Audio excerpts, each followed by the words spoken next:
রবিবার তেলিয়ামুড়া মহকুমার হদ্রায় আবাসিক শিক্ষা প্রতিষ্ঠান হরিরাধা বিদ্যা মন্দিরের প্রজেক্ট কো ইনচার্জ পরিতোষ পাল পেচার থলের উদ্দেশ্যে দুজন আবাসিক ছাত্রীকে নিয়ে তেলিয়ামুড়া থেকে রেলে ওঠেন। দুজনকেই তাদের বাড়িতে পৌঁছে দেওয়ার উদ্দেশ্যে স্কুলের প্রজেক্ট ইনচার্জ পরিতোষ পাল একা পাঠানো ঠিক হবে না ভেবে তিনি নিজেই তাদের নিয়ে যাচ্ছিলেন। তেলিয়ামুড়া রেল স্টেশন থেকে যে কামরায় তারা উঠেছিল সেখানে কয়েকজন মহিলা তথা কংগ্রেস দলের মহিলা নেত্রী সহ কয়েকজনের সন্দেহ হওয়ায় মেয়ে দুটিকে জিজ্ঞাসাবাদ করে এবং পরিতোষ পালের সঙ্গেও কথা বলেন। তারা কোথায় যাচ্ছেন, কেন যাচ্ছেন, এটাই তারা জানার চেষ্টা করেন।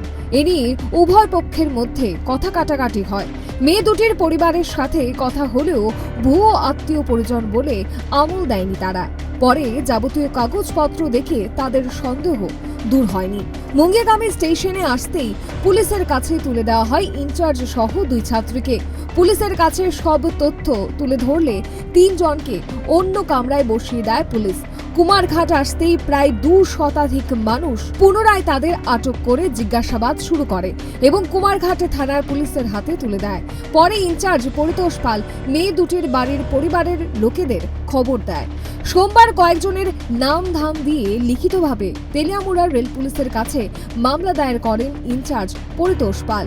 এই খবর স্কুলের মধ্যে ছড়িয়ে পড়লে ছাত্রছাত্রীরা ন্যায় বিচারের দাবিতে সকাল থেকেই স্কুলের সামনে বিক্ষোভ প্রদর্শন করে এবং ক্লাস বর্জনের সিদ্ধান্ত গ্রহণ করে। পরিতোষ পাল সাংবাদিকদের কাছে অভিযোগ করেন বিভিন্নভাবে হেনস্থা করা হয়েছে এবং তার সঙ্গে থাকা টাকা পয়সা ছিনিয়ে নেয়। আমি যখন দুইজন স্টুডেন্টকে নিয়ে যাইতেছি, অলরেডি এই স্টুডেন্টগুলো যাওয়া একলা সম্ভব না, আমি ওদেরকে বাড়িতে পৌঁছানোর জন্য নিয়ে যাইতেছি। সেই সময়ে তেলিয়ামুড়া থেকে ট্রেন ছাড়ার পরে আর কিছুজন মহিলা এবং তৎসঙ্গে আরও কিছুজন পুরুষ আমার উপরে অত্যাচার শুরু করার মধ্যে আই কার্ড দেখতে চাই। আমি আই কার্ড দেখানোর পরেও তারা সেটা বিশ্বাস করেনি। তৎসঙ্গে আমার মোবাইল ছিনিয়ে নেয় এবং টাকার ব্যাগও ছিনিয়ে নেয় তারা।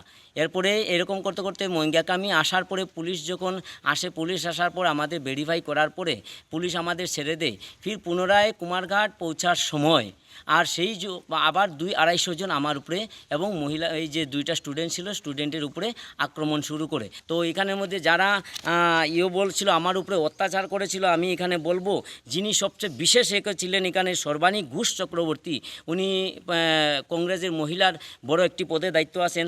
তৎসঙ্গে যিনি মারার জন্য বারবার আক্রমণ করেছিল আমার উপর, রূপা দাস রায়, উনি হলেন সদর জেলার আর আগরতলা সদর জেলার সভাপতি হিসাবে উনার উপর দায়িত্ব আছে সর্বাণী দাস রায়। উনি কিন্তু বহুত হ্যারাসমেন্ট করেছেন। তোর সঙ্গে যারা 250 জন ছিল এত হ্যারাসমেন্ট করেছে এটা বলার মতো না। আমি সেটাই একটা চাইতেছি। আমি আসার পরে যেটা শুনলাম অলরেডি স্টুডেন্টরা এরকম চলছে এখানের মধ্যে, আমি স্টুডেন্টও একটা জানান দিয়েছে এবং স্টুডেন্টের তরফ যে চলছে এটা আমি সেটা সহ্য করার মতন এবং আমার উপরে যেটা চলছে সেটাও আমি কোনো প্রকারে মান্যতা নিতে যে সোশ্যাল মিডিয়াকে জানান দিতে চাই যে এরকম উল্টাপাল্টা নিউজকে এটা জাস্টিফাই না করে ওরাও ওনাদের স্প্রেড দিয়েছে। আমার যা A to Z ঘটেছে সেটা সঠিক, আমি সুষ্ঠু বিচার চাই।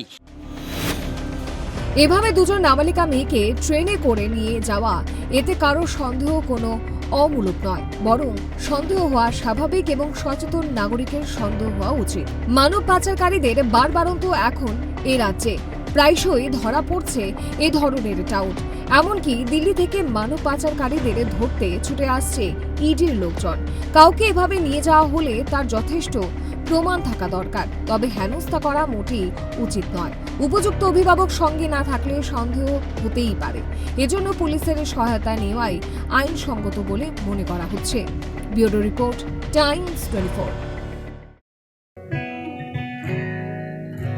জুড়ে থাকে বাঁধন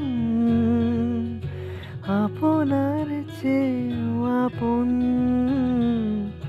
জুড়ে থাকে বাঁধন আপনার চেয়েও আপন।